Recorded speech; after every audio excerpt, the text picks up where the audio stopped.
Dear students, आज का हमारा लेक्चर नंबर 14 है। Avogadro's number, first year chemistry chapter one basic concepts है।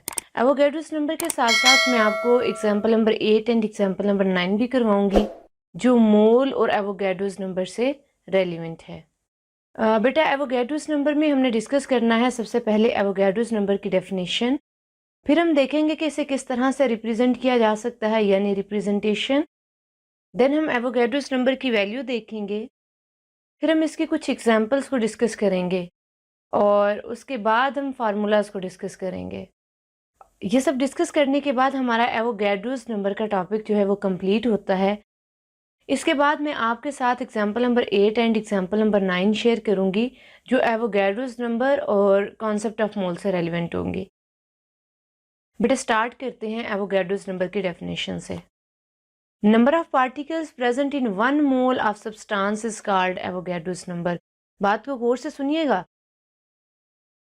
किसी सब्सटेंस के एक मोल में जितने नंबर ऑफ पार्टिकल्स प्रेजेंट होते हैं उन्हें आप एवोगैड्रोस नंबर कहते हैं। जैसे कि बेटा आपको एक मैं आम से एग्जांपल दूंगी। अगर आप दर्जन की बात करते हैं तो एक दर्जन में 12 अदद कोई भी चीज़ होती है।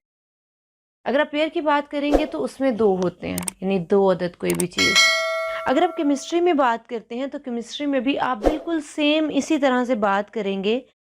जितने नंबर ऑफ पार्टिकल्स आपके पास होंगे उन पार्टिकल्स की तादाद को एवोगैड्रोस नंबर कहते हैं। उन पार्टिकल्स की तादाद को क्या कहते हैं? एवोगैड्रोस नंबर कहते हैं। तो बेटा, एवोगैड्रोस नंबर की जो वैल्यू है ये मैं आगे चल के आपके साथ डिस्कस करती हूँ। बेटा, ये एवोगैड्रोस नंबर की एक और डेफिनेशन है आपके सामने। आप यहाँ पे कलर कम्बिनेशन चेक कर सकते हैं। पहली वाली डेफिनेशन में मैंने पार्टिकल टर्म यूज़ की थी और दूसरी डेफिनेशन में मैं बताना ये चाह रही हूँ कि आप पार्टिकल एटम भी ले सकते हैं, आप पार्टिकल मालिक्यूल भी ले सकते हैं, आप पार्टिकल आयंस भी ले सकते हैं और आप पार्टिकल फार्मूला यूनिट्स भी ले सकते हैं। तो क्या आप इसकी डेफिनेशन ऐसा नहीं लिख सकते? Number of atoms, molecules, ions and formula units present in 1 mole of substance is called Avogadro's number. तो इसे क्या कहेंगे? एवोगैड्रोस नंबर कहेंगे। बेटे, एवोगैड्रोस नंबर नाम से जाहिर है, एवोगैड्रोस ए से स्टार्ट हो रहा है और नंबर जो है वो एन से, तो इसे रिप्रेजेंट एन ए से किया जाएगा। एन को आपने ज़रा साइज में बड़ा रखना है और ए को साइज में छोटा कर देना है और दोनों ही कैपिटल में लिखे जाएंगे। बेटे, इसकी वैल्यू होती है 6.02 मल्टीप्लाई 10 की पावर 23। ये इसकी वैल्यू है। ये एमसीक्यू भी पूछा जाता है, इसे अच्छे तरीके से याद करना है। बेटे, कुछ एग्जाम्पल्स हैं वो देख लेते हैं। स्टूडेंट्स, यहाँ पे मैंने एग्जांपल ली हाइड्रोजन की।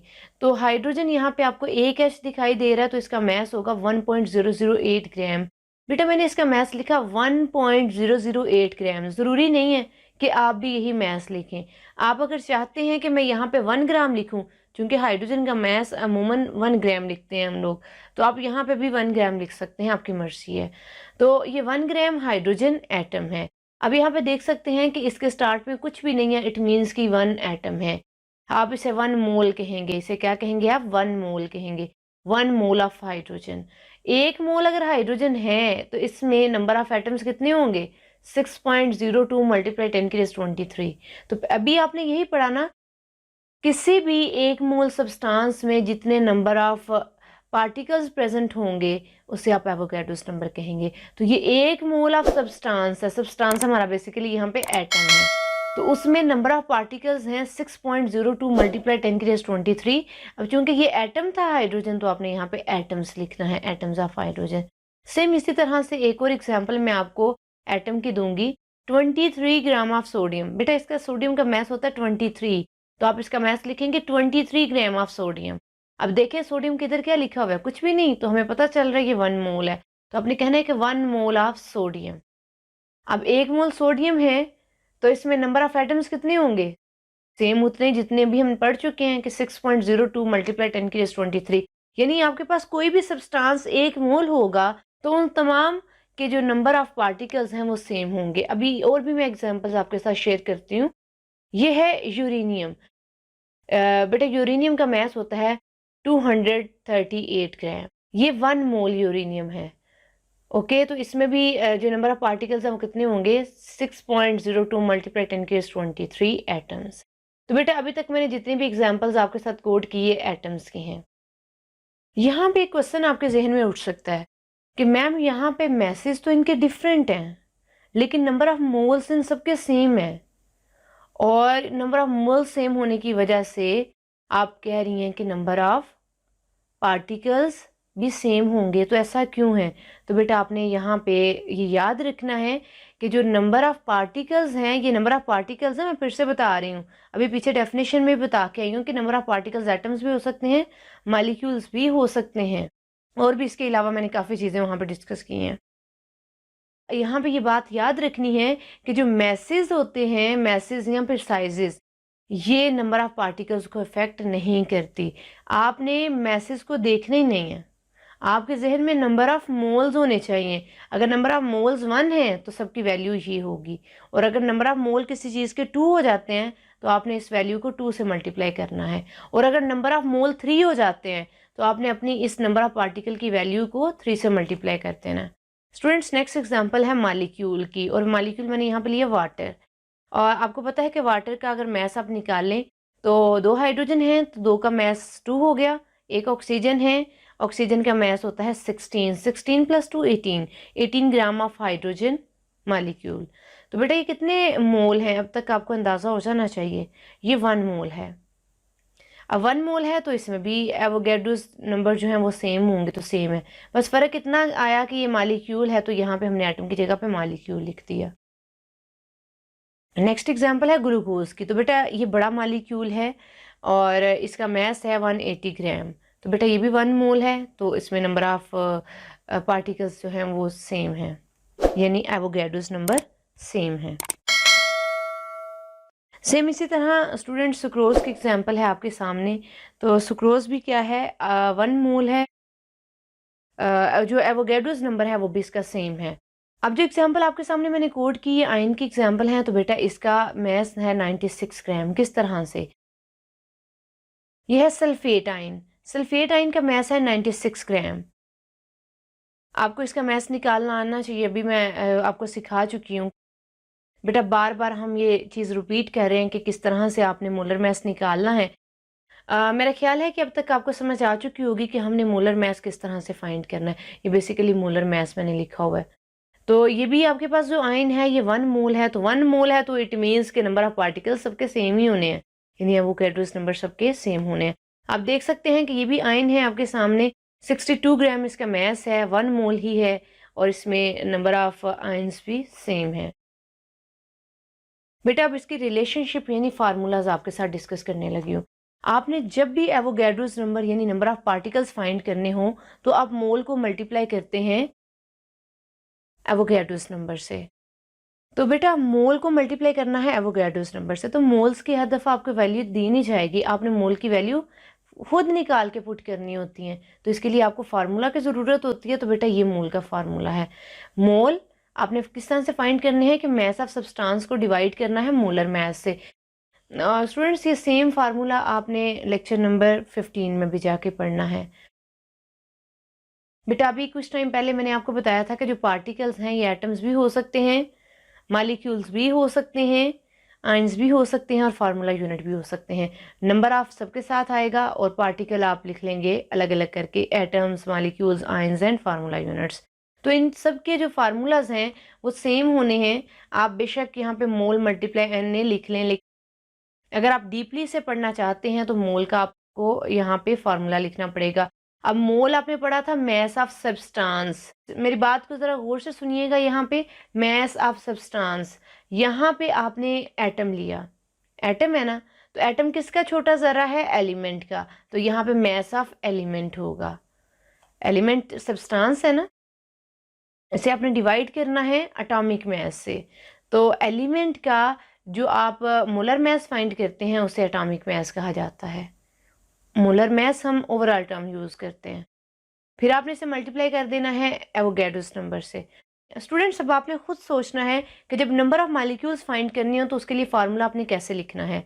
मेरा ख्याल है कि आप मैस ऑफ मॉलिक्यूलर कंपाउंड लिखेंगे और इसे डिवाइड करेंगे मॉलिक्यूलर मैस से, और फिर मल्टीप्लाई कर देंगे एवोगैड्रोस नंबर से।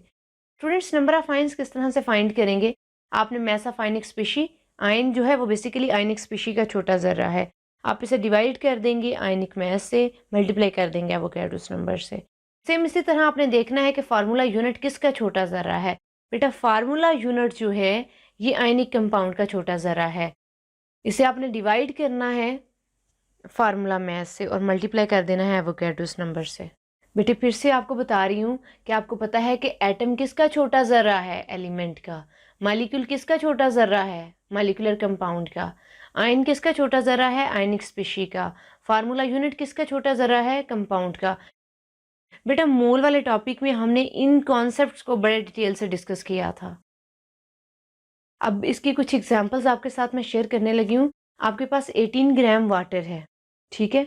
बेटा अगर आपको कहा जाए कि आपके पास 1 मोल वाटर मॉलिक्यूल मौजूद है, तो आप क्या करें, कुछ स्पेसिफिकेशंस बता दी जाए कि आप इसमें नंबर ऑफ़ एटम्स फाइंड करें, आप इसके एवोगैड्रोस नंबर बताएं, आप इसके बॉन्ड्स बताएं, या फिर आपसे पूछा जाता है कि इसमें जितने भी नंबर ऑफ़ एटम्स मौजूद हैं उन्हें सेपरेटली यानी इंडिविजुअली एक्सप्लेन करें। तो आप किस तरह से करेंगे? आपने सबसे पहले इसका जो मैस है उसे कैलकुलेट करना है। कौन सा मैस? Molar mass. वो है 18 ग्राम ऑफ वाटर। ये 1 मोल वाटर है, तो आप लिख देंगे 1 मोल ऑफ वाटर। और 1 मोल में एवोगैड्रोस नंबर होंगे 6.02 मल्टीप्लाई 10⁻23। ओके। अब अगर कहा जाए कि वाटर के एक मॉलिक्यूल में आप चेक करें कि हाइड्रोजन एटम कितने हैं और ऑक्सीजन एटम्स कितने हैं, और कहा जाए कि आप ज़रा इनके भी नंबर ऑफ़ पार्टिकल्स हमें बताएं, तो आप क्या करेंगे? आपने कहना है कि हाइड्रोजन में हमें नज़र आ रहा है कि 2 हाइड्रोजन एटम्स मौजूद हैं और 1 ऑक्सीजन एटम मौजूद है।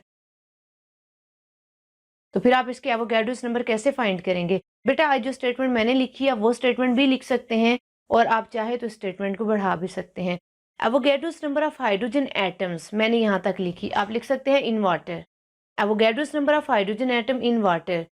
पानी के एक मॉलिक्यूल में हाइड्रोजन के एटम्स 2 होते हैं। अब चूंकि आपने एवोगैड्रोस नंबर फाइंड करने हैं, तो फिर आप क्या करेंगे, एवोगैड्रोस नंबर की जो वैल्यू आपने पढ़ी है आप उसके साथ इसे मल्टीप्लाई करेंगे।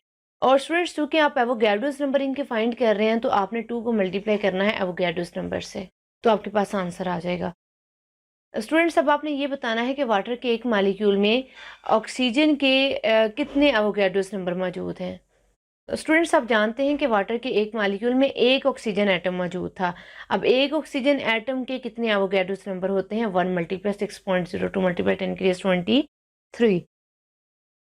स्टूडेंट्स अब हमने ये बताना है कि वाटर के एक मॉलिक्यूल में जितने भी नंबर ऑफ एटम्स मौजूद हैं उनका एवोगैड्रोस नंबर क्या होगा। तो हमें पता है कि वाटर के एक मॉलिक्यूल में 3 एटम्स प्रेजेंट होते हैं, 2 हाइड्रोजन और 1 ऑक्सीजन। आपने 3 को मल्टीप्लाई कर देना है 6.02 मल्टीप्लाई 10⁻23 से। स्टूडेंट्स तो कैलकुलेशंस अभी मैंने आपको समझाने की कोशिश की है। अगर आपने इन कैलकुलेशंस को बहुत अच्छे तरीके से देखा है, तो आपको एग्जाम्पल नंबर 8 की बहुत अच्छे से समझ आएगी। स्टेटमेंट को गौर से सुनिएगा। How many molecules of water are there in 10 gram of ice. 10 gram ice है, तो आपने बताना है कि इसमें वाटर के मॉलिक्यूल्स कितने हैं। पहला काम ये करना है, आपने वाटर के मॉलिक्यूल्स बताने हैं 10 ग्राम आइस में। सेकंड काम आपने ये करना है कि आपने उसमें मौजूद, किसमें मौजूद, जितने भी आपके पास मॉलिक्यूल्स आए हैं ना वाटर के, उन मॉलिक्यूल्स में नंबर ऑफ एटम्स बताने हैं, हाइड्रोजन के भी और ऑक्सीजन के भी अलग अलग। उसके बाद आपने ये टोटल नंबर ऑफ एटम्स बताने हैं, फिर कोवलेंट बॉन्ड बताना है। तो बेटा सबसे पहले आपने लिख लेना है mass of ice is equal to 10 gram. अब आइस बेसिकली वाटर की बनी होती है, तो इसका मोलर मैस होगा 18 ग्राम पर मोल। तो सबसे पहले हमने मॉलिक्यूल्स ऑफ वाटर को फाइंड करना है, तो हम लिखेंगे number of molecules of water. अब बेटा ज़रा अपने जहनों पे जोर डालें, तो नंबर ऑफ मॉलिक्यूल्स फाइंड करने के लिए कौन सा फार्मूला आप यूज़ करेंगे? Mass of water. याद होगा आपको मैंने बताया था कि मैस ऑफ सब्सटेंस को आपने डिवाइड करना है मोलर मैस से। तो यहाँ पे आपके पास सब्सटेंस वाटर है, तो आप लिख सकते हैं मैस ऑफ वाटर। फिर लिख लें मोलर मैस ऑफ वाटर। अब मोलर मैस ऑफ वाटर लिखें या मॉलिक्यूलर मैस ऑफ वाटर लिखें, बात एक ही है। देन आपने इसे मल्टीप्लाई कर देना है एवोगैड्रोस नंबर से। तो बेटा इनकी वैल्यूज रख के देख लेते हैं। हमारे पास मैस ऑफ वाटर कितना है? 10 ग्राम। मोलर मैस है 18 ग्राम। अभी हमने यहाँ पे ये देखें फाइंड भी किया हुआ है। ओके स्टूडेंट्स, आपने क्या करना है कि अभी आपने 10 को डिवाइड किया 18 से, तो आपके पास आंसर आया 0.55। आपने इसे एवोगाड्रोस नंबर से मल्टीप्लाई किया तो आपके पास ये आंसर आया। बेटा ये बेसिकली नंबर ऑफ मॉलिक्यूल्स हैं वाटर के जो आपने खुद कैलकुलेट किए हैं। कितने पानी में से? 10 ग्राम वाटर में से। अभी हमने क्या करना है कि नंबर ऑफ एटम्स फाइंड करने हैं इन मॉलिक्यूल्स में, इतने मॉलिक्यूल्स में, ठीक है। उसके बाद आपने कोवलेंट बॉन्ड भी फाइंड करने हैं इतने ही मॉलिक्यूल्स में। मैं आपके सामने करती हूँ। आपने फाइंड करने हैं कि आपके वाटर में कितने, वाटर में 10 ग्राम वाटर में कितने हाइड्रोजन एटम मौजूद हैं। तो बेटा आप डायरेक्टली फाइंड नहीं कर सकते आसानी के साथ। तो आप इजीली कब फाइंड कर सकते हैं कि आप देखें कि आपके पास जब पानी का एक मॉलिक्यूल था तो उसमें हाइड्रोजन के कितने एटम्स थे। जब आपके पास वाटर का एक मॉलिक्यूल होगा तो उसमें नंबर ऑफ हाइड्रोजन होंगे 2। ये एक मॉलिक्यूल में है, तो आपके पास कितने मॉलिक्यूल्स हैं? 3.31 मल्टीप्लाई 10⁻23 है ना। तो आपने फिर क्या करना है कि इस वैल्यू को, जितने आपके पास मॉलिक्यूल्स ऑफ वाटर मौजूद हैं, आपने उनको मल्टीप्लाई कर देना है 2 से। किस 2 से? जो एक मॉलिक्यूल में नंबर ऑफ हाइड्रोजन एटम्स मौजूद हैं। तो आपके पास ये आंसर आएगा। सेम इसी तरह से आपने number of oxygen atoms find करने हैं। 1 molecule of water contain oxygen atom 1। 3.31 multiply 10⁻23 molecules of water contains oxygen atom. आपको पता है कि एक मॉलिक्यूल में एक ऑक्सीजन एटम था, तो अब एक को आपने सिंपली इस वैल्यू से मल्टीप्लाई कर देना है और ये आपके पास आंसर आएगा। बेटा हमने number of atoms separately find कर लिए हैं, अब हम फाइंड करने लगे हैं कोवलेंट बॉन्ड। सेम उसी तरह से बेटा अपनी कोवलेंट बॉन्ड भी फाइंड करने हैं। पहले 1 मॉलिक्यूल में फाइंड करेंगे और फिर उतने मॉलिक्यूल्स में जितने आपने अभी फाइंड किए हैं। फिर आप उतने number of molecules of water में से कोवलेंट बॉन्ड्स फाइंड करेंगे जितना आपने अभी सॉल्व करके नंबर ऑफ मॉलिक्यूल्स निकाले। स्टूडेंट सेम तरीके से आपने कोवलेंट बॉन्ड्स भी फाइंड करने हैं। पहले आपने 1 मॉलिक्यूल में देखनी है कोवलेंट बॉन्ड कितने हैं। आप देख सकते हैं कि 2 कोवलेंट बॉन्ड हैं। तो बेटा अभी हमने number of molecules of water count किए हैं, तो इनमें कितने मॉलिक्यूल्स मौजूद हैं। तो इनकी वैल्यू आई थी हमारे पास 3.31 multiply 10⁻23 molecules of water. Okay, आपने फिर ये देखना है कि इनमें कितने कोवलेंट बॉन्ड्स होंगे। तो सिंपली आपने इस वैल्यू को 2 से मल्टीप्लाई कर देना। ओके बेटा, तो आपके पास ये आंसर आएगा। स्टूडेंट्स इस न्यूमेरिकल का लास्ट पोर्शन है total number of atoms of hydrogen and oxygen, ये फाइंड करें। तो बेटा एक आसान सा तरीका ये है कि total number of hydrogen and oxygen कितने हैं। 2 हाइड्रोजन के 1 ऑक्सीजन 3 हो गए। आप 3 को मल्टीप्लाई कर दें इस वैल्यू से। इस वैल्यू से आप 3 को मल्टीप्लाई करेंगे तब भी आपके पास इसका आंसर आ जाएगा। अगर आप उस तरह से नहीं करना चाहते तो आपके पास यहाँ पे ये देख सकते हैं, ये आपके पास हाइड्रोजन एटम्स आए हैं, ये हाइड्रोजन एटम्स आए हैं और ये ऑक्सीजन एटम्स आए हैं। आप क्या करेंगे, आप इन दोनों एटम्स की तादाद को प्लस करें। इस तरह से प्लस करने से आपके पास ये आंसर आएगा। बेटा मैं उम्मीद करती हूँ आपको इस एग्जाम्पल की अच्छे तरीके से समझ आ चुकी होगी। अगर कहीं पे कोई मसला है तो आप इस एग्जाम्पल को दोबारा देखें। अब है एग्जाम्पल नंबर 9। एग्जाम्पल नंबर 9 में आपने 4 चीज़ें फाइंड करनी है। कौन कौन सी करनी है मैं आपके साथ अभी शेयर करती हूँ। 10 gram of phosphoric acid have been dissolved in excess of water to dissociate it completely into ions.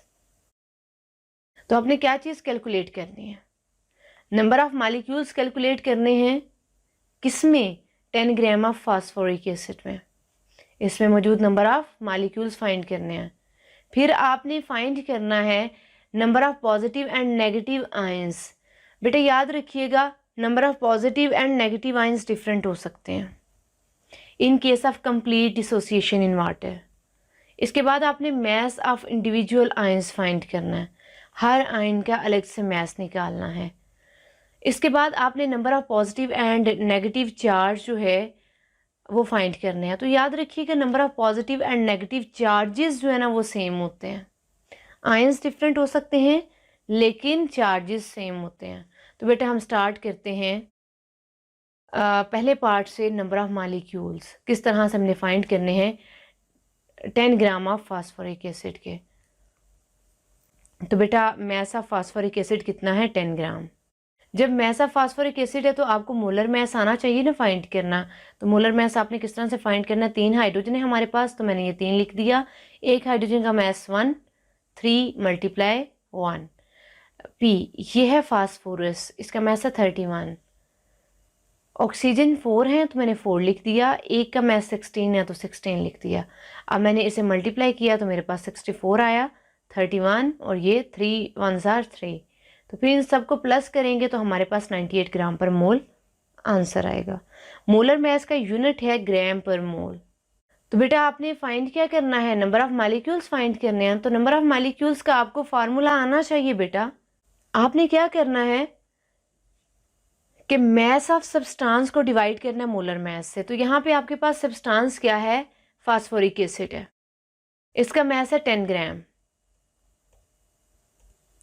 आपने वो 10 रखा, मोलर मैस निकालना है इसका फास्फोरिक एसिड का, जो कि मैंने यहाँ पे आपको निकालना सिखाया, ये है 98 ग्राम पर मोल। इसे डिवाइड करेंगे और मल्टीप्लिकेशन किसके साथ हम कर सकते हैं, 6.02 मल्टीप्लाई 10⁻23 से इसे आप मल्टीप्लाई कर सकते हैं। देन आपके पास आंसर ये आएगा। तो बेटा यहाँ पे आपकी आसानी के लिए मैं एक चीज़ बता दूँ, आप पहले इस तरह से करें कि 10 को डिवाइड करें 98 से, जो आंसर आएगा उसे मल्टीप्लाई करें 6.02 से, जो आंसर आएगा आपके पास वो होगा 0.614। और ये पावर वाला जो पार्ट है ये एज इट इज़ आप लिखते हैं। तो बेटा आपने नंबर ऑफ मॉलिक्यूल्स फाइंड किया तो यहाँ पे मॉलिक्यूल्स लिखते हैं। अब बेटा ये देखें, आपकी वैल्यू से पहले इशारिया आया है, पॉइंट आया है। आप अगर चाहते हैं कि ये पॉइंट यहाँ से इधर मूव कर जाए तो आपने क्या करना है कि अपनी इस वैल्यू को 10 से मल्टीप्लाई भी करना है और 10 से डिवाइड भी करना है। जब आप इस वैल्यू को 10 से मल्टीप्लाई करेंगे तो ये पॉइंट यहाँ से यहाँ आ जाएगा, और चूंकि 10 से डिवाइड भी किया तो यहाँ से 23 की बजाय 22 हो जाएगा। बेटा सेकंड पार्ट है number of positive and negative ions in case of complete dissociation in water. बेटा ये आपके पास आपका सब्सटेंस था और ये सब्सटेंस है फास्फोरिक एसिड, ठीक है। ये आयोनाइज्ड हुआ तो प्रोटॉन सेपरेट हो गए और फास्फेट आयन जो है वो सेपरेट हो गया। बेटा यहाँ पे आप देख सकते हैं कि H के ऊपर +1 है और PO4 -3 है। ओके, ये A9 है और यहाँ पे हाइड्रोजन केटाइन है। हाइड्रोजन ये पॉजिटिव आयन है ना, आपके पास यहाँ पे कितने पॉजिटिव आयन्स मौजूद हैं, 3 पॉजिटिव आयन्स मौजूद हैं। ये देखिए 3 लिखा हुआ है। कहता है कि इस तरह के H पॉजिटिव 3 हैं, H पॉजिटिव 3 है तो तीनों का एक एक प्लस काउंट करें ज़रा, 1+1 का, 1+ दूसरे का, 1+ तीसरे का। तो ये इस तरह से यहाँ पे नंबर ऑफ पॉजिटिव आयन्स 3 बनते हैं, तीनों का एक एक। और अगर मैं यहाँ पे बात करूँ तो ये तो एक ही है ना हमारे पास A9 की क्वांटिटी ज़्यादा नहीं है, एक है। तो यहाँ पे नेगेटिव आयन 1 होगा और ये जो नेगेटिव आयन है ये होगा, इसकी वैल्यू होगी -3, है ये 1।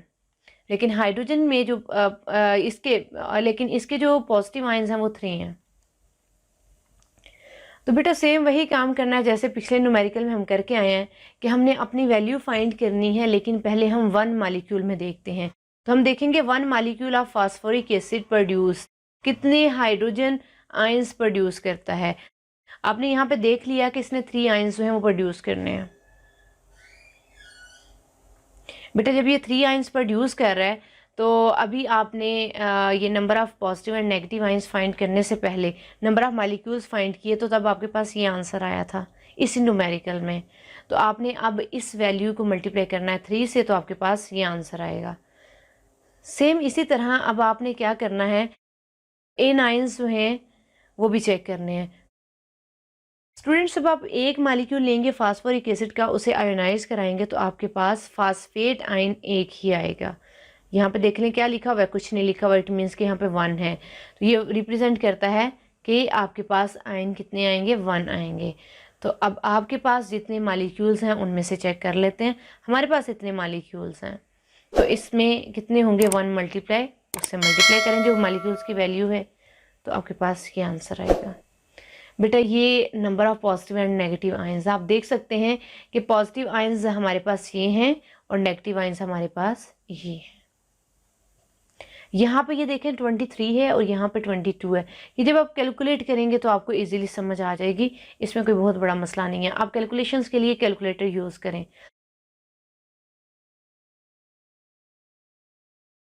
अब पार्ट सी देखते हैं कि मैसेज ऑफ इंडिविजुअल आयंस हमें क्या बताते हैं। बेटा ये फार्मूला है ions, number of ions find करने का। मैस ऑफ दी आयंस को डिवाइड करना है आयनिक मैस ऑफ दी आयंस से और मल्टीप्लाई कर देना है वोगैड्रोस नंबर से। तो बेटा आपके पास दो तरह के आयंस है ना, एक पॉजिटिव आयन हाइड्रोजन आयन वाला और दूसरा नेगेटिव आयन यानी फास्फेट आयन। इसे फास्फेट आयन कहेंगे, ठीक है। देखिए दोनों का फार्मूला सेम है, बस फ़र्क ये है कि जिस आयन की बात हो रही है उसका नाम हमने पुट कर दिया। हमारे पास नंबर ऑफ फास्फेट आयंस कितने आए थे, अभी आपने सॉल्व किया इसे पार्ट बी में, इसी न्यूमेरिकल के पार्ट बी में आपने इसे सॉल्व किया है। तो वो आए थे 6.14 मल्टीप्लाई 10⁻²2। स्टूडेंट्स अगर आप न्यूमेरिकल साथ साथ नोट करते जाएंगे तो आपके लिए वैल्यूज़ को देखना आसान होगा। यहाँ पे है ionic mass of phosphate ion. तो बेटा फास्फेट आयन का आयनिक मैस आपने फाइंड कर लेना, वो 95 ग्राम है। ये खुद निकालना पड़ेगा आपको। कैसे? फास्फेट जो है इसका मैस होता है 31, पी का मैस होगा 31। ये नोट कर लें साथ साथ, पी का मैस है 31, प्लस का साइन डालें। आपके पास कितने ऑक्सीजन है? 4 ऑक्सीजन है। एक ऑक्सीजन का मैस है 16। आपने करना क्या है, 16 को मल्टीप्लाई करना है 4 से, आपके पास आंसर आएगा 64। 64 में आपने 31 को प्लस करना है। जब 64 में आप 31 को प्लस करेंगे तो बेटा आपके पास आंसर क्या आएगा, 95 आएगा। तो फिर हमने स्टूडेंट्स यहाँ पे एवोगैड्रोस नंबर की वैल्यू पुट कर ली। इसे फर्दर बाद में सॉल्व करते हैं, पहले इसकी भी वैल्यूज पुट कर लें। बेटा इसी एग्जाम्पल के पार्ट बी में नंबर ऑफ पॉजिटिव आयंस जो हैं वो निकले थे 1.842 मल्टीप्लाई 10⁻23। वो रख लिए। आयनिक मैस ऑफ H पॉजिटिव कितना है? H पॉजिटिव का 1.008 ग्राम। आप यहाँ पे 1 ग्राम भी लिख सकते हैं, एवोगैड्रोस नंबर वैसे ही है। तो बेटा अब इससे क्या करेंगे, हम रीअरेंज करेंगे। ऑब्वियसली हमने मैस ऑफ आयन जो है वो फाइंड करना है। स्टूडेंट्स हमने मैस ऑफ आयन फाइंड करना है तो मैस ऑफ आयंस को हम सेपरेट कर लेंगे इस तरह से। ये 1.008 इधर डिवाइड हो रहा है तो इस साइड पे जाके क्या हो गया, मल्टीप्लाई। ये इधर वैल्यू मल्टीप्लाई हो रही है, इधर आके देखें डिवाइड हो गई है। तो मैस ऑफ पॉजिटिव आयन मैंने सेपरेट कर लिया। और बेटा आपने क्या करना है कि इनको सॉल्व कर लेना है। सॉल्व करने का आसान तरीका ये है, तो बेटा आपने करना ये है कि आपने इस वैल्यू को और इस वैल्यू को ख़त्म कर देना है। ये सेम वैल्यूज़ हैं तो ख़त्म हो जाएंगी। फिर आपने इन दोनों को डिवाइड करना है, जो आंसर आएगा आपने इसके साथ मल्टीप्लाई करना है, तब आपकी ये वैल्यू आएगी, यानी मैस ऑफ पॉजिटिव आयंस ही आएंगे। सेम इसी तरह आपने इसका भी फाइंड कर लेना है। मैंने बेटा रीअरेंज कर लिया। ये डिवाइड हो रहा है, इधर आकर मल्टीप्लाई होगा, ये मल्टीप्लाई हो रहा है, इधर आकर डिवाइड होगा। इसे आपने सॉल्व करना है, आपके पास ये आंसर आएगा। बेटा ये कैलकुलेशंस के लिए आप कैलकुलेटर का इस्तेमाल करेंगे। लास्ट पार्ट है इस एग्जाम्पल का, वो है number of positive and negative charge dispersed in the solution. बेटा काम वही है, फिर से करना वही है। पहले आपने 1 मोल का फाइंड करना है। स्टूडेंट्स आपने क्या करना है कि आपने पहले एक मालिक्यूल में ही चार्जेस को फाइंड करना है। 1 molecule of H3PO4 produce positive charges. आपको पता है इसने 3 पॉजिटिव चार्जेस प्रोड्यूस किए हैं। तो जितने आपके पास मालिक्यूल्स हैं, आपके पास ये मालिक्यूल्स फाइंड हुए थे ना पार्ट ए में, इतने मालिक्यूल्स निकले थे। अब आपने इन मालिक्यूल्स को मल्टीप्लाई करना है 3 से, तो आपके पास ये आंसर आएगा। तो बेटा मैंने स्टार्ट में ही आपको बता दिया था कि नंबर ऑफ पॉजिटिव चार्जेस और नेगेटिव चार्जेस सेम होते हैं। तो जो आपके पास पॉजिटिव चार्जेस आए हैं सेम इतने ही नेगेटिव चार्जेस होंगे। The number of positive and negative charges are always equal. So the number of negative charges produced in the solution कितना, 1.842 मल्टीप्लाई 10⁻23। ऊपर ये पॉजिटिव चार्ज है और ये फिर हमने फाइंड कर लिए नेगेटिव चार्जेस। तो बेटा ये सेम ही होते हैं, आपको जहन में ये बात रखनी होगी। ये एमसीक्यू भी पूछा जा सकता है कि नंबर ऑफ पॉजिटिव और नेगेटिव चार्जेस सेम होते हैं या डिफरेंट। इसके अलावा आपसे ये भी पूछा जा सकता है कि number of ions cations and anions भी सेम होते हैं या डिफरेंट होते हैं। बेटा आज की इस लेक्चर से रेलिवेंट आपकी एक्सरसाइज में ये तमाम क्वेश्चंस मौजूद हैं। मैंने आज आपको 2 एग्जांपल्स जो हैं वो समझाई हैं। स्टूडेंट्स आज मैंने जो एग्जांपल नंबर 8 एंड 9 आपको समझाई हैं, उनको मद्देनज़र रखते हुए आपने क्वेश्चन नंबर 15 को सॉल्व करना है। आज के इस पूरे लेक्चर को मद्देनज़र रखते हुए आपने question number 8, question number 9, question number 10 के जो पार्ट्स मैंने मेंशन किए हैं 11, 13 और 25, इन तमाम के आंसर्स भी कर लेने हैं। अगर आपने लेक्चर अच्छी तरह से सुना है, लिखा है, आपको समझ आ चुकी है, तो फिर आप ये असाइनमेंट बड़ी आसानी से कर सकते हैं। और बेटा इन केस आपसे ये असाइनमेंट सॉल्व नहीं होती, तो बेटा इन क्वेश्चंस के जो आंसर्स होंगे उनकी वीडियो का लिंक इसी वीडियो की डिस्क्रिप्शन में डाल दूंगी और कमेंट सेक्शन में पिन भी कर दूंगी। बेटा मैं उम्मीद करती हूँ आपने ये लेक्चर बहुत केयरफुली सुना होगा। अगर आपने केयरफुली इस लेक्चर को सुना है तो यकीनन आपको इस लेक्चर की समझ आएगी और इंटरेस्ट डेवलप होगा। बेटा चूँकि ये आपके सिलेबस का हिस्सा है तो आपने इसे अच्छे तरीके से करना है, हर सूरत करना है। इस लेक्चर में बहुत सारे कॉन्सेप्ट्स मौजूद हैं। इस लेक्चर में इसके अलावा कॉन्सेप्ट ऑफ मोल जो है वो भी लेक्चर बहुत अहम है।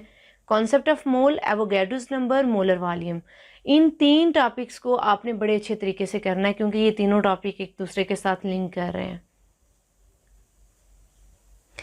अगर आपको ये 3 टॉपिक्स बड़े अच्छे तरीके से आते हैं तो आपके लिए मुश्किल नहीं है चैप्टर नंबर 1 की एक्सरसाइज को सॉल्व करना। Good luck all students.